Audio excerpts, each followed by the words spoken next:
how far did you go into Black Rock? Do I need to worry about you, Jay? I don't think so, man. I think I got blocked out a couple of times, but I think it was because I rejected some cookies and, of course, pixel tracking and all that. You go back between Vanguard, BlackRock, you start looking up, like I did, all of their executives and how they vote. And yeah, probably know all of the podcasts there. So.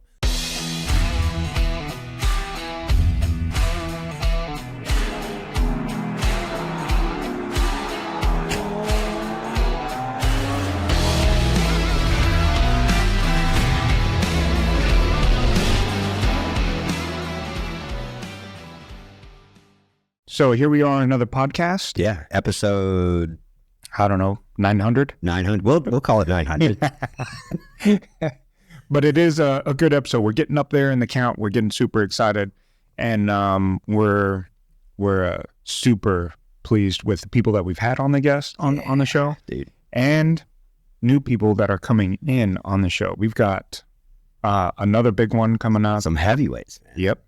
Yep, no problem. Because we race heavyweight. Right. Or is that person a heavyweight? Yeah. I don't know. Yeah.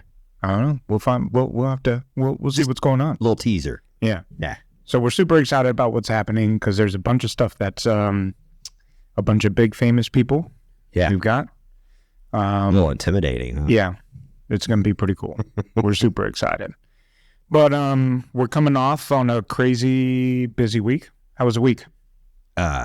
It all blended together after Street Car, really. It was, you drop in Sunday after getting, beat up by the heat. The win was awesome, but it was like the week just sailed.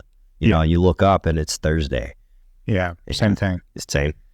Yeah, it was like, man, I don't know where the week went. That's what makes us like bad friends to other people. Because we disappear for 5 days a week. Yeah, and we're just grinding. That's it. And you're like, I wonder if he's mad at me. It's the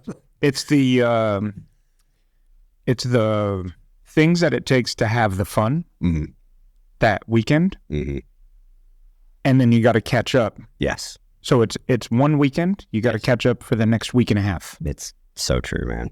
To get it all. But it's worth it. Yeah, it's all worth it. So let's talk about Street Car Takeover, though. Okay.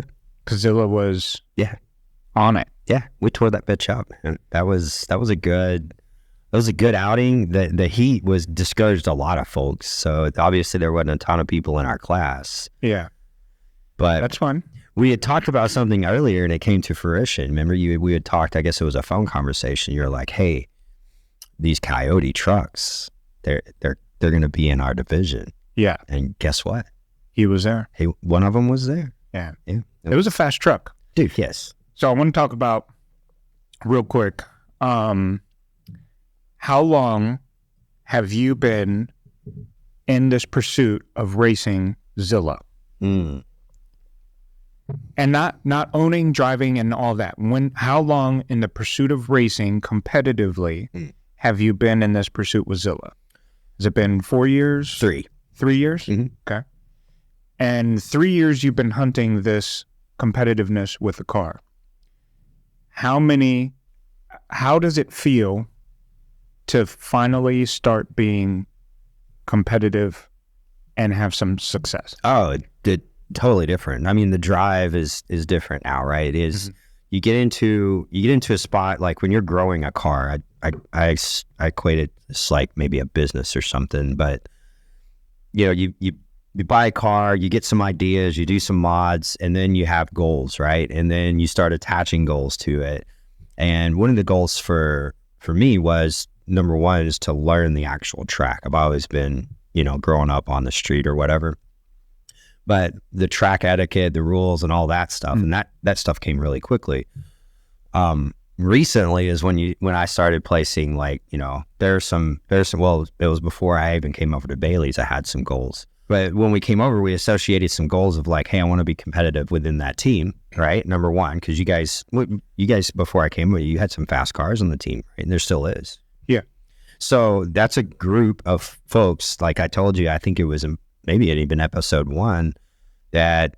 Hey, it doesn't make me feel like an idiot for doing what I'm doing because there's other people doing the same thing with cars, right? So I want to ask you something on that. Yeah. It's taken 3 years to get where you're at. Some people think it happens overnight.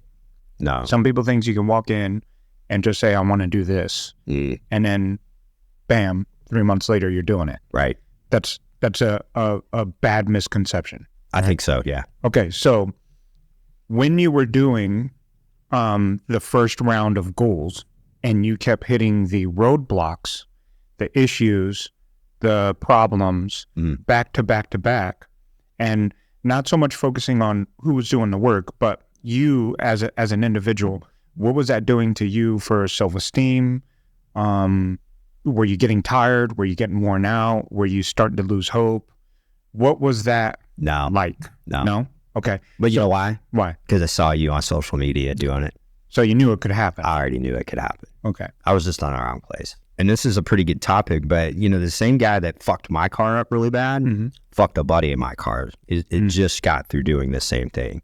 And when things come out, like, that dude needs to leave. Like, he's a piece of shit. Really? Yeah. I mean, you saw how the car came in, right? Yeah. It was dangerous. It was fucking dangerous. Yeah. And, there was a lot of lies associated with it. Not with the shop. It was just this one individual. But I already knew it could be done. So I'm the kind of guy that likes to give people a chance. Okay. And that's clearly not something you do with cars. Yeah. Not at this speed. No. And not at what we're trying to do with them, right? So, okay, so we fast forward, we move, you start having a bunch of success. TX2K was a wonderful success for you. Yeah. I mean, the car that could. Little car that right? Little Bobby Zilla. It's amazing what it's doing. And I test a lot of that to some of the mechanics that we do with wrenching on it. James is incredible, man. But Z also tuning, I think Z is like, dude, out of this world. The silent ninja. And cares to remain silent. Just the most humble individual that you'll ever meet. Yeah, so Z's been killing it, making that happen. So, okay, so now we're fast forwarding. You're starting to have a lot of success, and I'm starting to see a lot of friends and family start to come out. Have they always been out when you were year 1.5, year 2? No, maybe Pops, maybe Papa Zilla. Papa Zilla? Yeah, has always been in the play there. And maybe, other friend of mine, Baily. Yeah.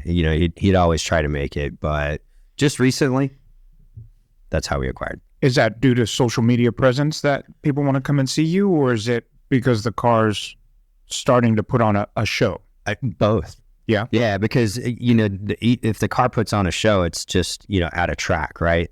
So you have a limited audience. And so what we did is we decided to make a commitment to put some social media horsepower kind of behind the car, and we hired NYA Photography.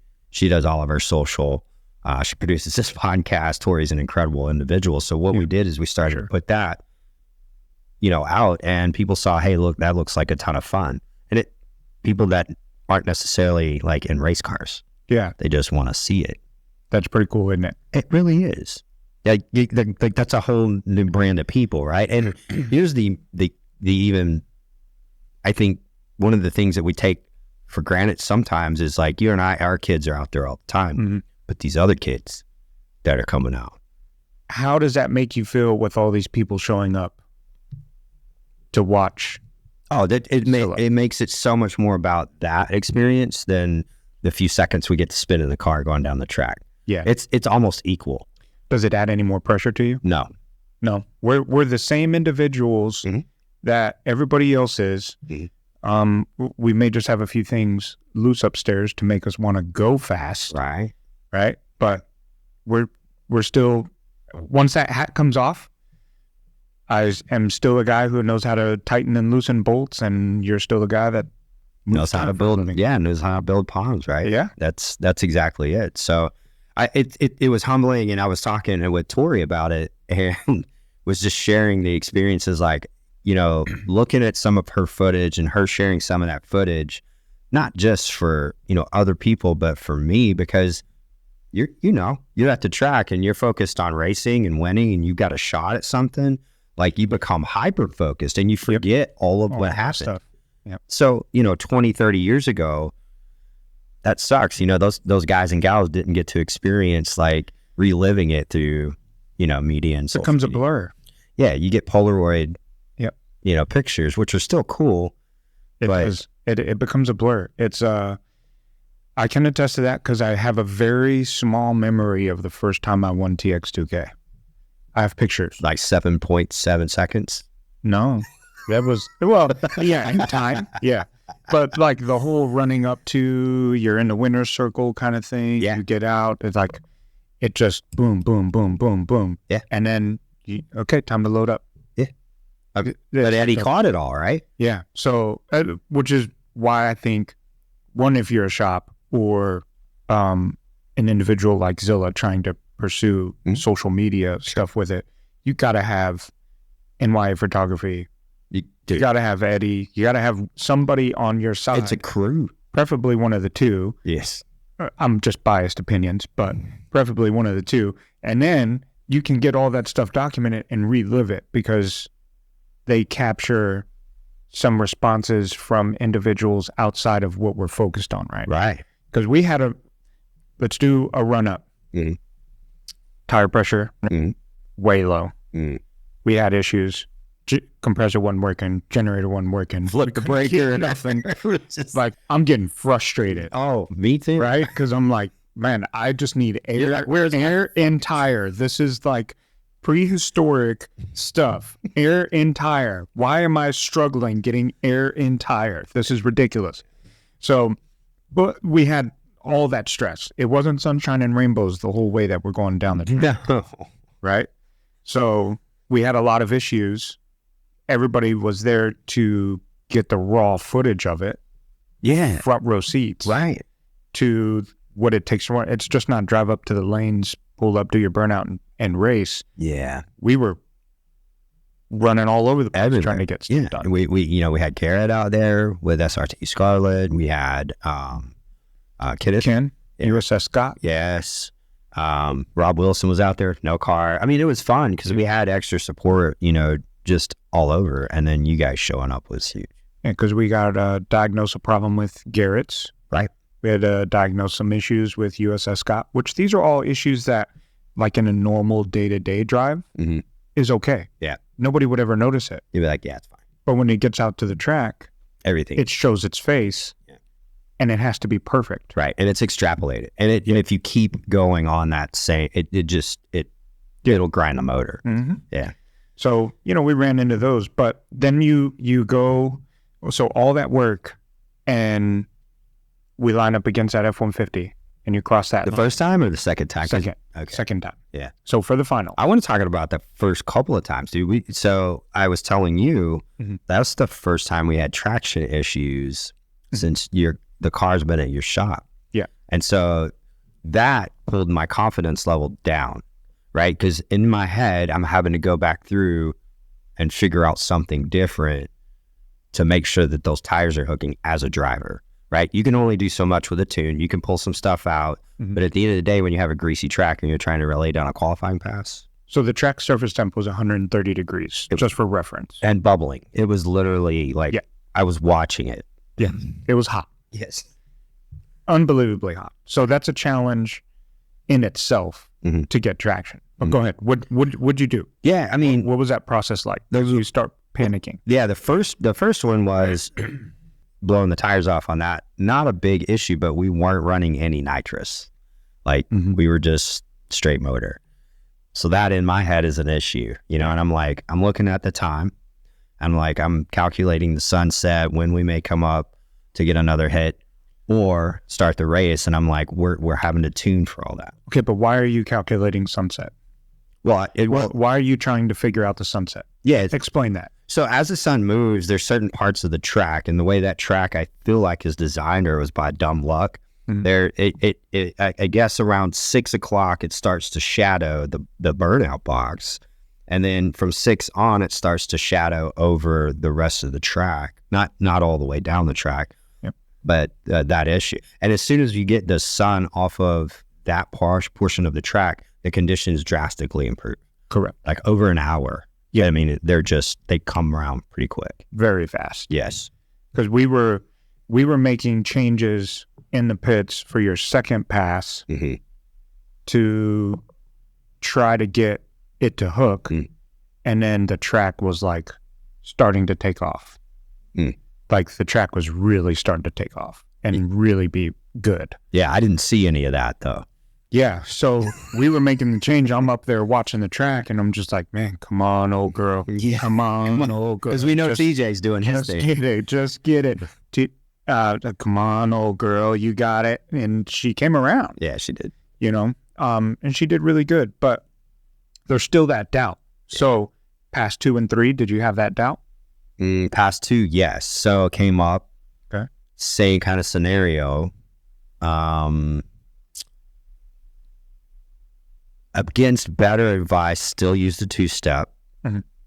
And still blew the tires off on the second one. So at that point, I knew, number one, I wasn't going to be able to use my standard like flow, which is, you know, believe it or not, like having a 2-step and being able to rely on that mechanical part not failing and not having to worry about when to, you know, pull up and do, you know, gas and just the dance you do with foot braking is a huge advantage, at least for me, because I have, you know, one list of items to do. Okay. And then when you foot brake, you have a couple other items that are added to that list, right? Instead of smashing a button and then flooring the gas. So I was willing at that point to listen to better advice. And that's when the things came around. And you'd said, hey, like, we got to leave off the foot brake. Yeah, you got to be able to call those audibles. Right? Yeah. When you have to listen, I think that's where, you know, and I look around, you know, in the pits, and not everybody has somebody like that, right? Yeah. And guys are just trying to figure that stuff out on their own. Yeah. And we talk to a lot of those folks. Yep. It's tough. So I can see how people get discouraged early on. Yeah. So final race, you cross the finish line. Were you looking for him? Was he next to you? How far behind was he? No. As soon as I let off, I knew that I had him covered by a mile. Really? Yes. We weigh 85 pounds less than he does, and we make probably 400 more horsepower. So you had him covered? By far. Now, when you cross that finish line, what's that feel like? As soon as I threw the chutes and I got out of the mode of safety, I fucking yelled, dude. We're just in the car. And it's sad because we'd used so much footage, so much time on that 360 in the car, that SD card was completely full. And I don't think it got it, but it was incredible. So at that yelling, yes, yes, yes, you know, thank you, Jesus, thank you, Jesus. I get out of the car, pull around, take a minute, breathe, hit my knees, say a quick prayer, and then just jump for joy. The guy, you know, Justin, what's his name? Justin pulls up. Remember? Yeah. He pulls up.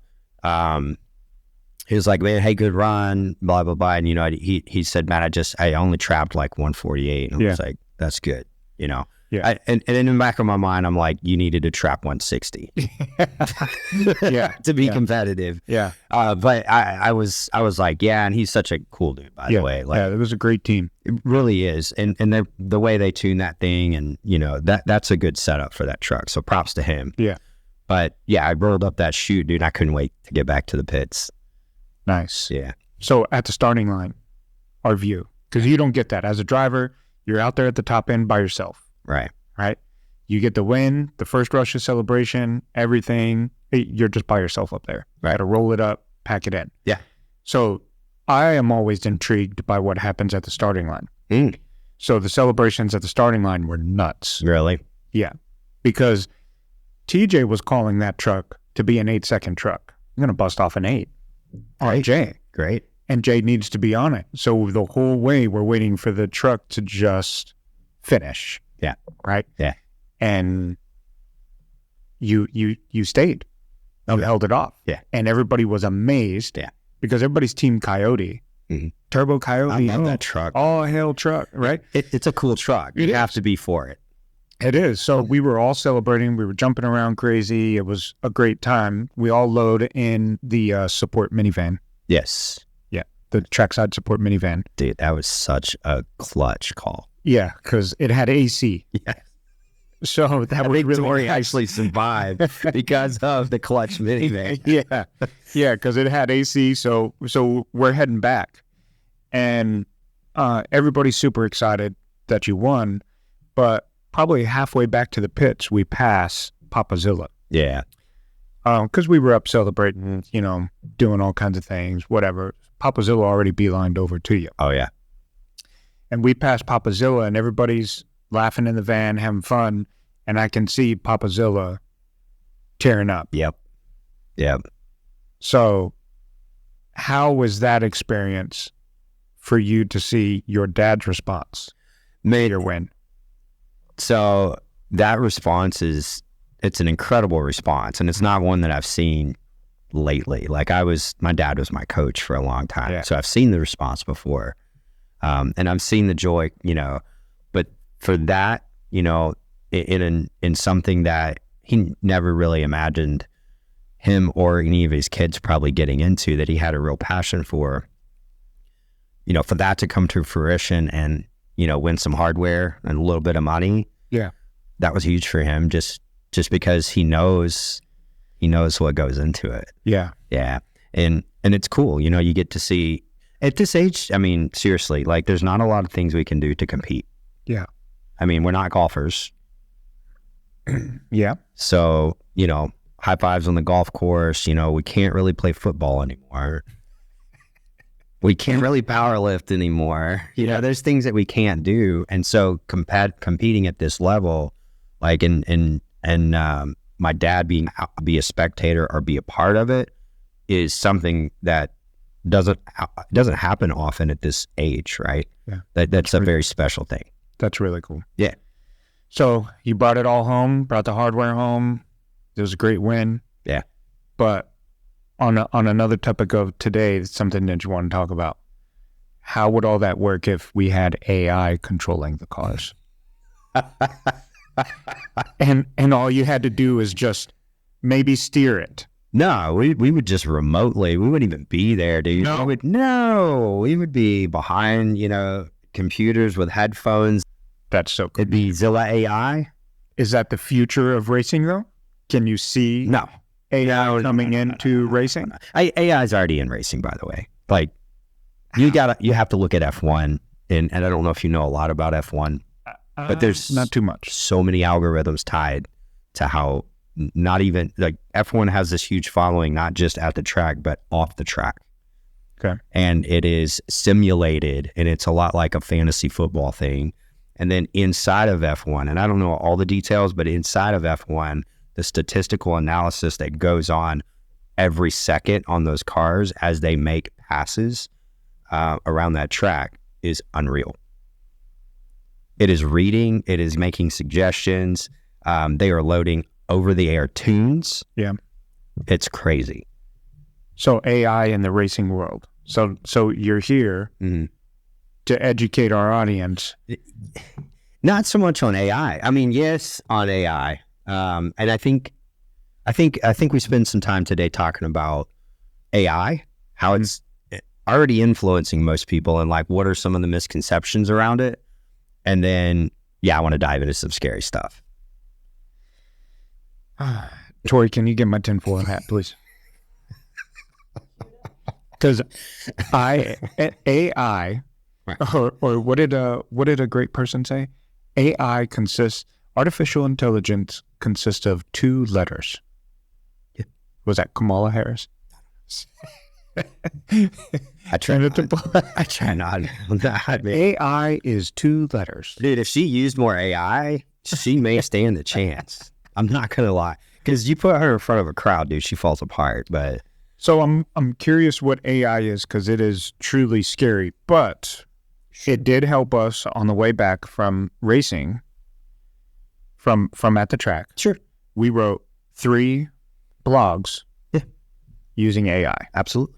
And it did phenomenal. Right. ChatGPT. Of course. That's an example of a horizontal AI, which means serves any purpose, not specific.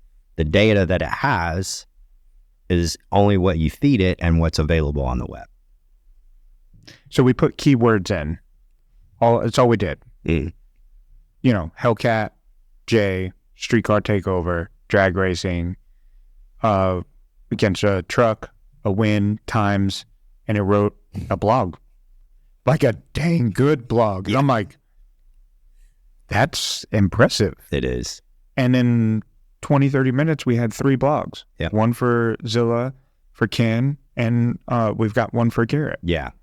Which is crazy. So AI scares me. It does. Well, I mean, it shouldn't be too scary, right? So I think we back up and we like zoom out a little bit and just look at our world today. And let's look at the 80s, which was a very impactful time for technology and business, and that entire generation and how it spun up. It's pretty simple. It's like we had a decision to make in the 80s as a society to incorporate and start to depend on microchips and computers to not only store data, but to analyze data so that we can be freed up to do other things that humans are better at.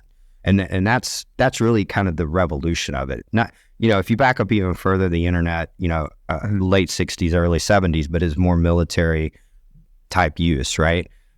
With the coupling of being able to take data and disperse it through the internet, humanity had to make a decision. Is like, this is a good route to go.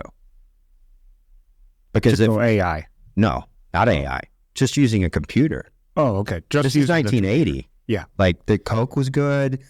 Richard Pryor was still, doing some really strong stand-up. Yep. We had George Kyle. This was the 80s, baby. Right? Yep. I was playing in the street somewhere. I don't know. But we had to make a decision as humanity in a human form to say, we're going to start to rely on computers. Because if that wasn't true, you wouldn't hold a computer in your hand all day, every day, and interact with it all day, every day today. Yeah. So the reason why I go to that area is that decisions have to be made, right? And in order to be successful, there are different things, like if you open Pandora's box sometimes, right? Mm-hmm. Especially with a computer. Now, to be competitive, if you're a shop that's not willing to use computers yet, and I think you remember that generation where I only have a screwdriver. Yeah.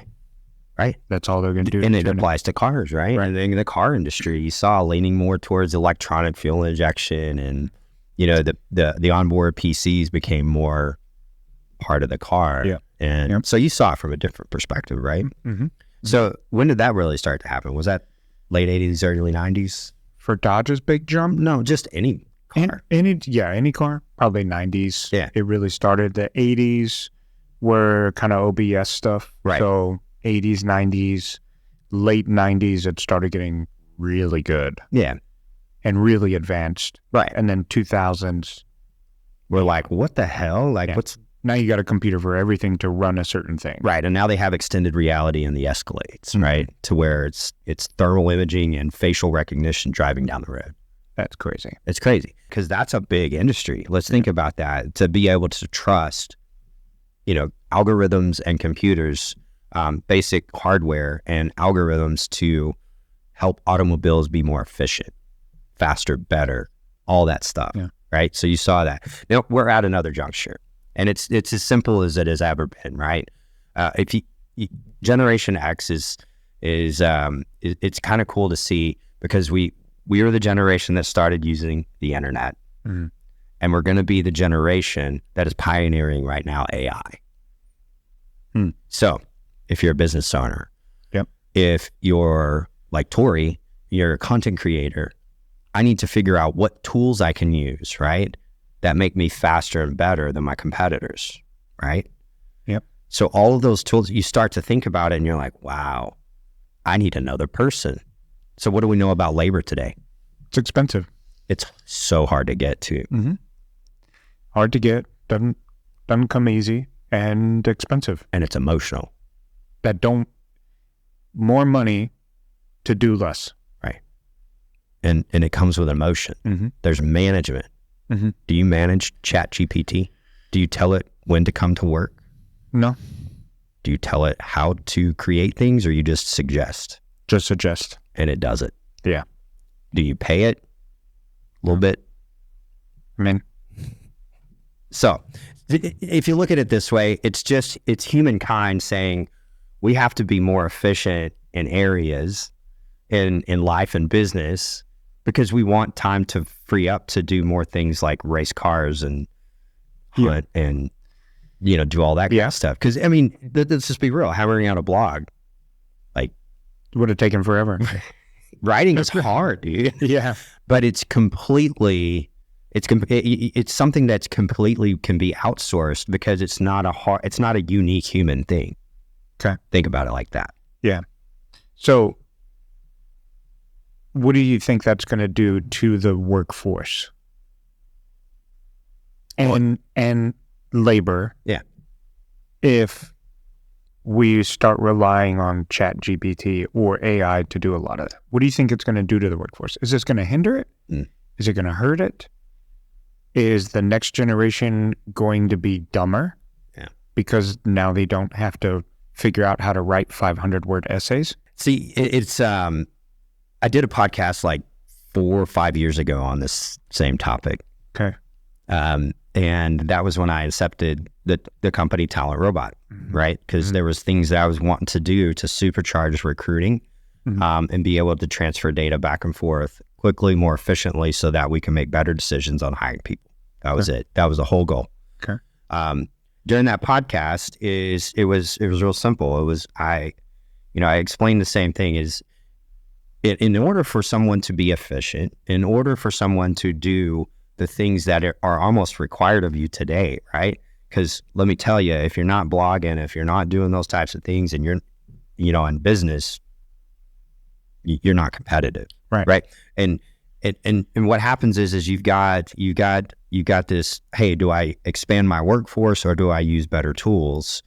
And in business, that's a crossroads and a decision that every business owner has to make at some point. Like, how do I scale my technology? How do I scale my workforce? Because they both cost money, but one's significantly more manageable than the other. Aside from that, if you think about AI and an algorithm, right? You deal with them all day long, in cars. Okay. Just like when I told you at the end of my run, I didn't hit the ice tank, right? When I took off after the burnout, what happened? What did the car do? It got hot. Pulled timing. What did it do? Slow down. Because why? That's the way the algorithm says. You hit X amount of temperature at X amount of throttle, and we start to pull timing because we're in a dangerous situation. So shouldn't be so scared of it. You use it all the time. Yeah.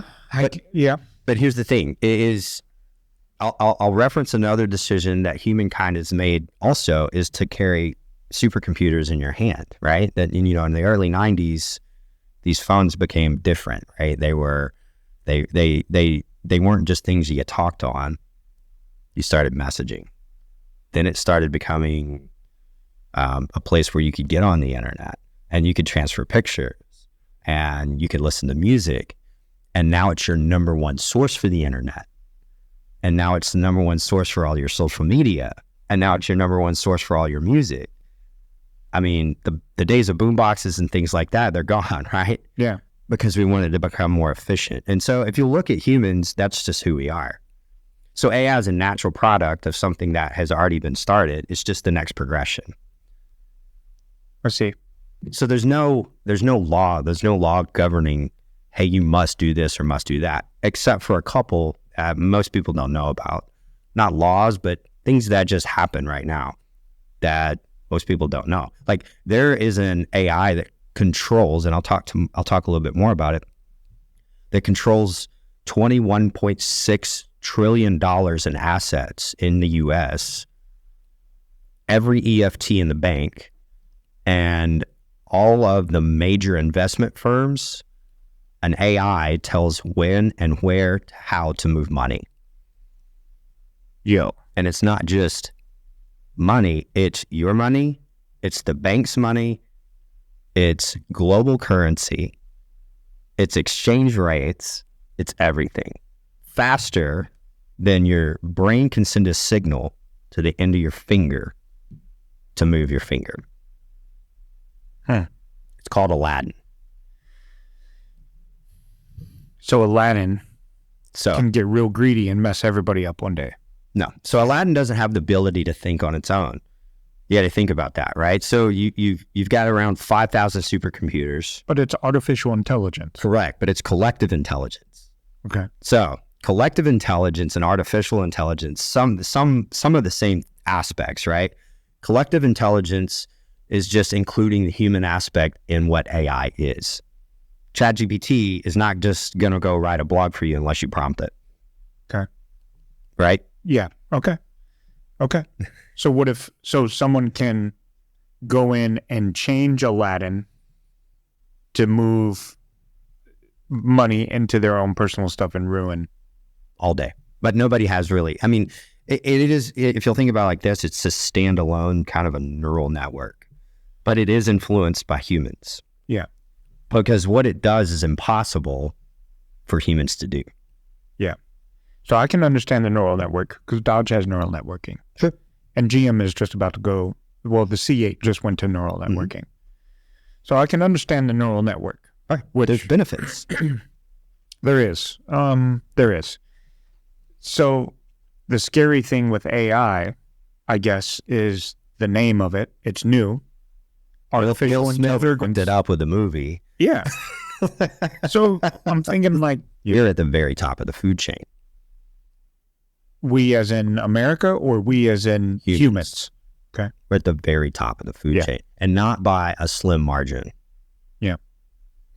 So if you think about it, the only threat that we have is ourselves. Yeah. We can build shit that will kill other people, and I think that is what we've done in the military very successfully. And it can incorporate algorithms, AI, and collective intelligence, but it's still the brainchild of a human, right? Is AI big in just the U.S. or is it It's a global thing. global thing? So the U.S. leads the margin by double in market cap. Okay. And I'll get into a little bit of this here in just a second, but China's right there. So the U.S., I think there's 535 billion that was spent just in, AI and the research around AI. China was right there. It was like 130 or 140. I think I've got the number somewhere. Okay. But it's a global thing. But you're not going to find it in certain countries, obviously. It's highly dependent on fast networks and available networks. So could this be a race in countries in being the best at AI or having the best? Does AI become a weapon where now Already is. Where now we're being better, or the race to the moon? Oh yeah, the space race. Okay. Yeah. So could this be Oh yeah. could this be a space race where we're battling to be the best, the fastest, the most advanced AI? Yes, but we're ahead by light years. Okay, so how do you regulate it though? Well, Can you regulate AI? Of course. So compliance and security is a big thing, right? So I mean, those are some things that, do you want the government involved in that, or do you want it regulated at a human sector or a business sector? Like, there's a lot of thought that goes into that, right? I prefer not to have the government in something that's the natural, right? Yeah. Way of thinking for guys like you and me. Regulate it, Right. right? Yeah. Others would want the government to control it, regulate it. Right. But I think you worry less about who controls the security and compliance, and you think, and I don't say worry, I say you think more about who's more invested in AI and who runs those companies. Who's leading the way in AI? From business-wise, is it a government entity that is leading the way? Oh, so where do these guys get their money? Is it government funded? I'm glad you brought that up. Is it individually funded? Yes and no. Okay. So yes and no. There are three major players in the market. So what's the biggest company you can think of? Baily's High Performance. Outside of Mopar specific race car. I love that. Baily. Just off the top of your head. It'd be banks, JP Morgan, MapDot. That's it. I mean, just not even in the field. Not even. So there's three. And so this is when I did that to prove a point. Is like most of us, when we think about a big company, it's JP Morgan or Bank of America, any of these Microsoft, Apple, right? Okay. MapDot, really? MapDot. So those three big players, Vanguard, Never heard of them. right? BlackRock, Heard of them? State Street, Never heard of them. right? So to kind of give you an idea, and this is just a little bit of unbiased research that I did. So it was a really good exercise. So to kind of give you an idea of like who owns American businesses, right? I think you start there and you're like, hey, who's most invested in what? Vanguard is the number one owner of 330 stocks in the S&P 500 and 2/3 of the world's most important stock collections. Vanguard. Yes. What's their role in AI?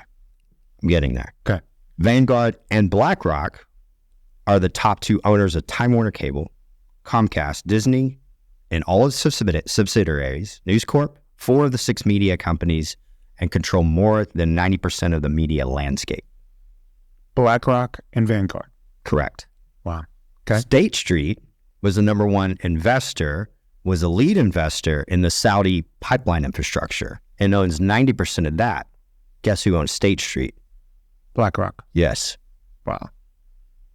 So your question was, where's Aladdin? Guess who owns Aladdin? BlackRock. Yes. Guess who controls 21.6 trillion of the 26.8 trillion of the US GDP? BlackRock. Correct. And Aladdin. That's crazy. That's scary. That BlackRock. Well, it's Vanguard too. So, Okay. I mean, and you got to think about it. It's not scary, but the thing is like those two companies are made up of investors, and not just American investors, right? These are investors that with an AI like Aladdin, it's hard not to beat the market. Yeah. So BlackRock really has something there when it's swinging the bat, like with Aladdin. It is huge. It has determined like a country's economy before. Wow. Yeah, it's crazy. So those 3 companies lead the way with an AI right now. So who owns the majority stock? So the number one people, here's the top 5 or 6 in AI. Apple, Microsoft, NVIDIA, Alphabet, which is Google, and then Meta. So to understand this, BlackRock and all of those three companies are trying to own the intellectual property of AI. Is that how I'm understanding it? So that these other smaller companies would have to pay royalties to Maybe. BlackRock? Maybe. But that's not something they would publicize, right? Because it's a race. You got to think about it. So you think about Apple, Microsoft, NVIDIA, Google, and Meta. Like, well, who owns the majority stock in those? Well, Apple, Vanguard, and BlackRock own 16% of Apple. Microsoft, Vanguard, and BlackRock, 16% of Microsoft. They own that much of a company with a market cap of $3.6 trillion. NVIDIA, Vanguard, and BlackRock own 15% of NVIDIA. They own 13.5% of Google and 15.6% of Meta. That's crazy. We may have to do another podcast just on BlackRock and all them. Who are they? It's us. It's our money. It's our collective money. It is the largest asset manager in the entire world. Man, that's a lot of power. That's crazy. Okay. With the largest AI that has been around for 12 years, managing your money. Jeez. So what is, besides streamlining everybody's life, where are we going with AI? What does today's market say that AI is a final step? Is there a final step of AI to achieve? Is it just... Yeah, that's a good question. No, there's really no final step. So it's a cognitive thing. It lives and breathes on data, right? So the more data that's available, which we're creating every day, every second, every hour, that data is being fed into an AI somewhere via internet or document banks or data centers. Yeah. Because I could see AI being beneficial to decision-making on cars, stuff like that, things helping you with that. But, a cell phone end game, I think, was everything that it does now. Mm-hmm. Share pictures, share moments, text message, get on the internet, do everything you need, email, all that at the touch of your hands. AI's, is it? Manages my thermostats in my house, my cameras in my house, when my garage doors go open. Does it go beyond that and say, I don't care? Do you? What if it turns into a military thing? It is what it is, right? Where we don't. It's still a responsibility to elect the right officials. To control that. Correct. So does AI become the next nuclear bomb? Bigger.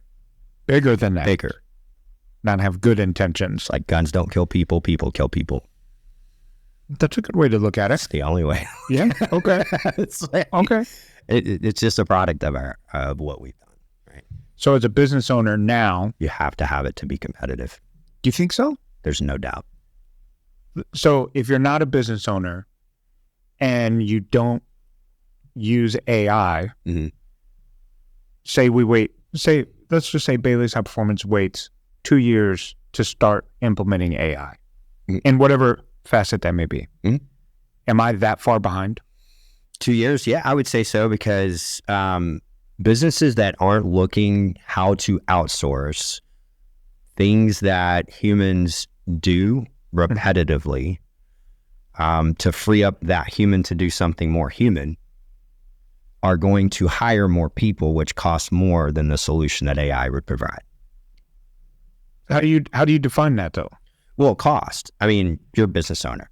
Yeah, but how do you define what is more human for human to be doing more human things? Oh, dude, the emotion. So AI doesn't have emotion. So love. I mean, those types of things. When you look and you get a feeling when you look at a car or your wife or your spouse or whoever, like those things it's incapable of grasping those things.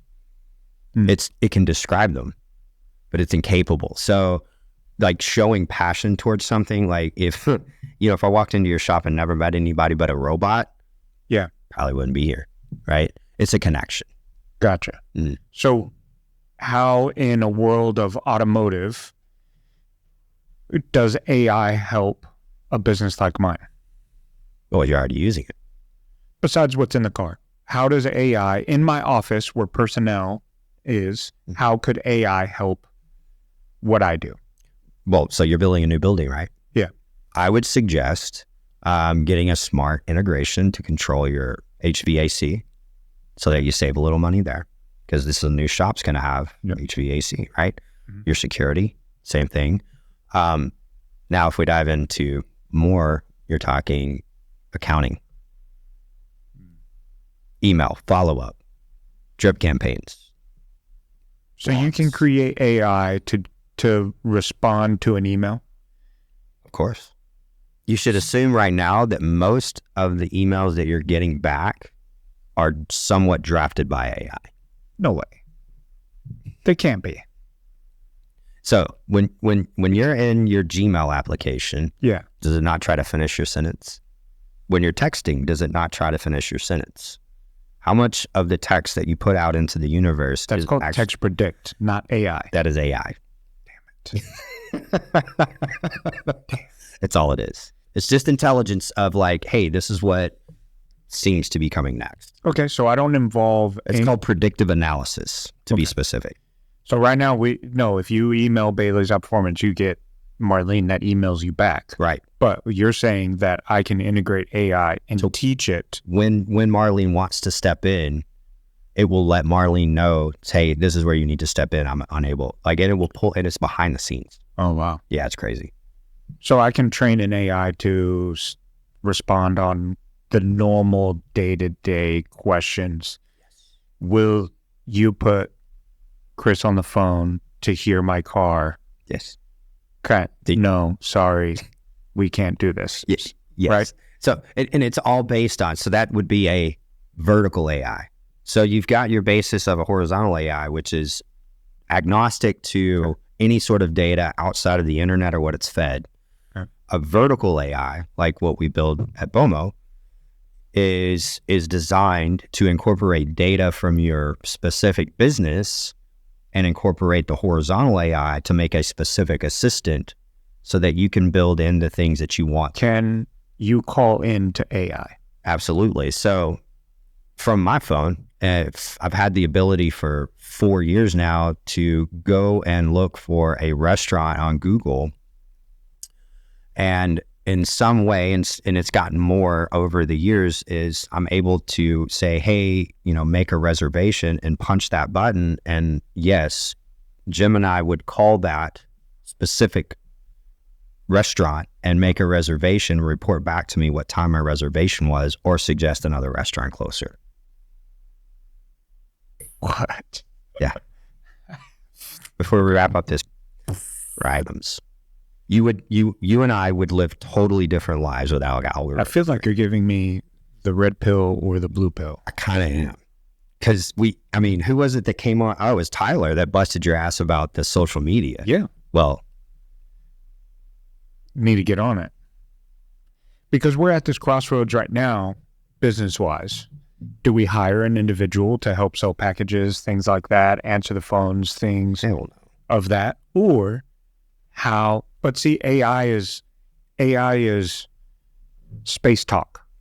No, it's not. Like, I don't know how to integrate AI to do the things that you're describing. Well, you have to learn it. So most people, here's what the drawback is they don't interact with it. They'll do a couple things, but they won't stay the course with it to train it.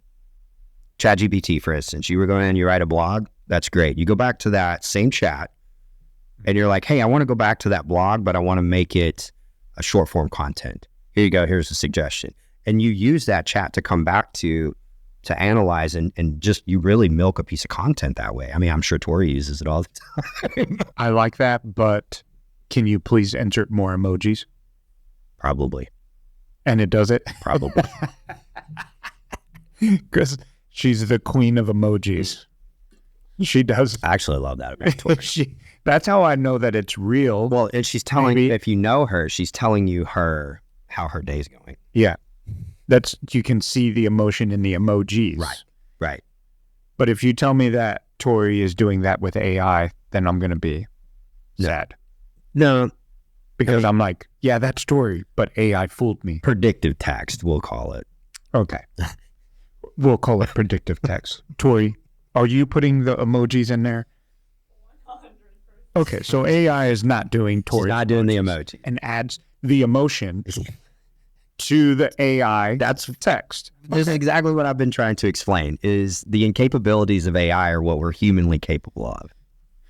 So I'd be curious about that. Okay, so what do you think AI is going to do to the workforce then?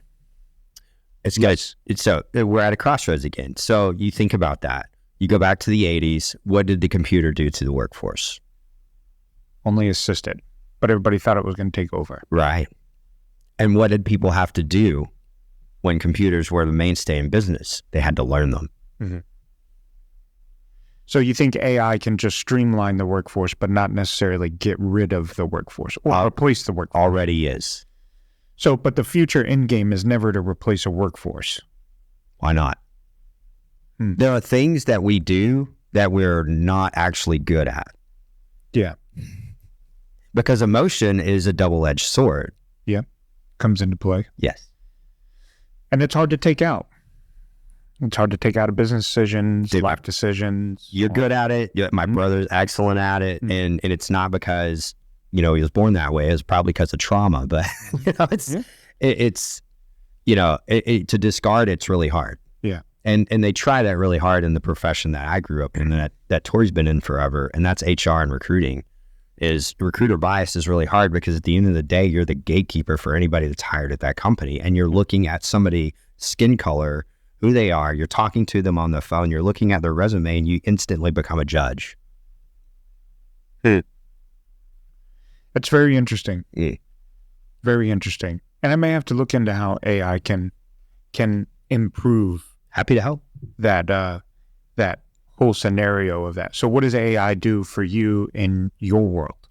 It's interesting. Can you integrate AI into moving dirt and building ponds? Oh, 100%. So all of our machines are online. We look at maintenance and track records through online. It's just like a vehicle, right? Mm-hmm. So it's one portion of it. AI writes a lot of our policies and procedures. Like I would normally outsource that to one of my consulting buddies out in HR and pay, $5,000-6,000 for him to write a handbook. But we've got a handbook started in a GPT chat. When we bought GPT for our enterprise suite, which was like $40 a month. So instead of writing policies and, a business director, I was just having this conversation with her the other day is, hey, you got to use GPT for that. You don't have time. Do you think the future of AI would be, in your world, would be uploading plans, diagrams to the trucks, to the dozers? It's already there. Excavators? It's already there. So there's remote operated equipment right now. Bobcat has, and Doosan have remote operated equipment. Caterpillar, I can't remember the date, will have fully automated equipment. Now, the operator has changed and they sit much like a drone pilot in front of screens. Mm-hmm. So it's very early stage. Okay. So operators are safe for a while, right? Yeah. Because there's a lot of emotion that goes into operating too. Yeah. But for the most part, you've seen what's happened in the military. Yeah. There was a threat on pilots for a bit. Yeah. Now they know how to interact with it. That's crazy. It is. That's crazy. Yeah. There's more to it. And look, those companies that I talked about, not bad companies, they're pure asset management companies, but they control a lot of the money around the globe. So you looked, how far did you go into BlackRock? Do I need to worry about you, Jay? I don't think so, man. I think I got blocked out a couple of times, but I think it was because I rejected some cookies and, of course, pixel tracking and all that. You go back between Vanguard, BlackRock, you start looking up, like I did, all of their executives and how they vote. And yeah, probably know all of the podcasts there. So yeah. Yeah. So once you start in the hole, and seriously, it was funny. I started blocking time for the pod because I have to do some research, right, and bring some cool, interesting topics. You just can't stop. It just can't. You're just like, well, who owns this? Who owns that? Like, where's this coming from? Wow, that's crazy. It's deep, dude. So AI can help with a lot of companies, a lot of businesses right now. What are some apps or things that guys like me or you would use? Is it just Chat GPT? Nah. So to manage your sales, say my sales and emails and things like that. 100%. So I don't know if you use a CRM. No. Get a CRM. Get one that has a lot of intuitive AI built into it that will tell you where people are in a certain stage in your process. So for instance, we have Pipedrive. Pipedrive tells us at what stage and when people are and when they need attention and whose responsibility it is to follow up. What is CRM? Customer Relationship Manager. Which is an individual or a program? Program. And your program that you use is Pipedrive. Pipedrive. Yeah. What's another one? What are some other ones? Oh, Salesforce is the largest one. I mean, they're multi-billion-dollar company, and Salesforce is a real malleable CRM that allows a lot of different businesses to be in it, and it's customizable. And there's this whole fleet of people that were certified in building Salesforce specifically for your business and incorporating the AI that's already in Salesforce. So Pipedrive is what you use? It is. Okay. And is there a cost? There is. How much? I think we pay like $80 to $100 a month right now. 80 to 100? Yeah. That's not bad. No. We're small business, man. We're still right under 3 million. And you conditioned it to do? Yeah. And we still have to, right? So it's funny, like we just humans, we changed people that manage that. Like, now our sales admin, Jenny, manages Pipedrive, and our business director no longer does that. She focuses on finance and stuff like that. In HR, it's funny when someone takes it over, like everybody has a different style, right? So it's a bit malleable to a style. Yeah. So setting your follow-up points and making sure that we're touching base with customers. Like we have a policy, like if you pay to get on our schedule, which we do 25, 30 projects a year. If you pay to get on our schedule, you're paying anywhere from $10,000 to $100,000 to get on the schedule for us to build a custom water feature, right? We have a policy that says every month we're touching base with those customers regardless and updating them on weather, how our schedule's tracking and all that. Without Pipe Drive, it would be almost impossible. Yeah, that's books and books.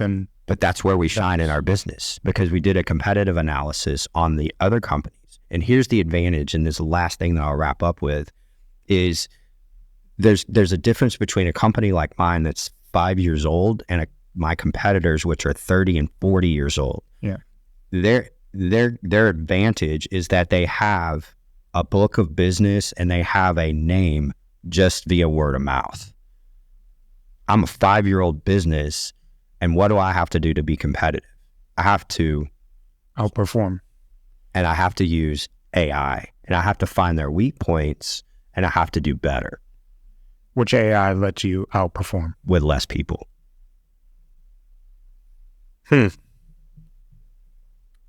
Okay, maybe I'll open the book and take a look at it. Yeah. I mean, look, happy to answer questions. And I think that's the important part, is having questions is how you start to do that, right? And I know plenty of business owners that are like, I don't really want to let go of that yet. And you don't have to. So maybe there's something, another idea, business thing, because, that's just how we work. Yeah. An AI management firm. Yes. Called Zilla's AI. Is Zilla's AI firm. Yeah. Which is consulting. You can do assisting. I like that. Helping. I like that. It would be a direct conflict of interest right now to my chief revenue officer job with Beaumont Incorporated. Yeah. Yeah, I can see that. But like other, I like how you're thinking. There's another business that grows from this AI world. Oh yeah, plenty. Is guys like me are going to need someone who's plenty. Going to need consulting and how to use that, because I know how to make a car go fast, but I don't know how. And you don't have time to learn. Do the lingo. You don't have time to learn. You have more money than time. There you go. There's another business. So if you're listening to the Deep Stage podcast and and you're looking at me like, wow, Chris, you're really dumb when it comes to AI. Yes, I am. And you want to create a business, you just now have an idea. Mm-hmm. Reach out. Let's talk. Because maybe I can use you. No, this is a great talk, though. It was a great talk, and it got a little tinfoil hat, so I appreciate you hanging it. Yeah. It's a little scary, because now I'm going to be like, I'm going to ask the email, are you AI?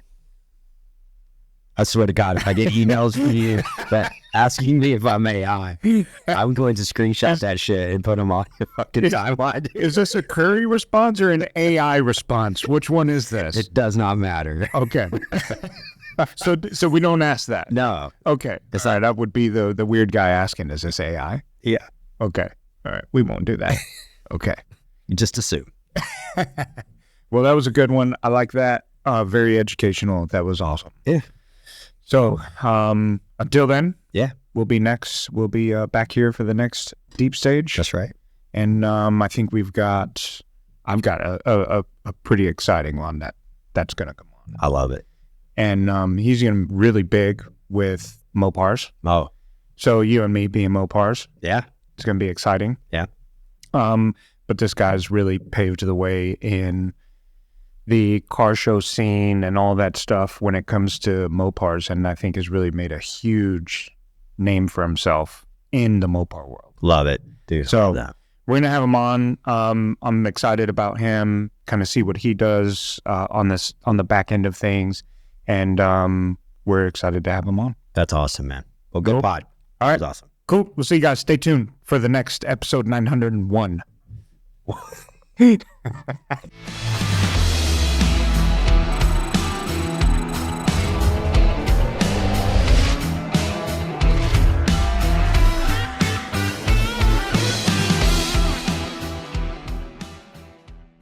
Everybody here at the Deep Stage Podcast would like to thank all of you for watching, but we are also looking for some advertising partners to come on board with us here at Deep Stage and advertise your products, whether it's race car related or services related. If you want to be a part of the rapid growing Deep Stage Podcast, we encourage you to reach out to us through our social media, email, and or give Tori a call. She'll be able to help you out. We have pre-stage, stage, and deep stage options to where you can help benefit our podcast, as well as we'll be able to shoot some ads and commercials for you and your company.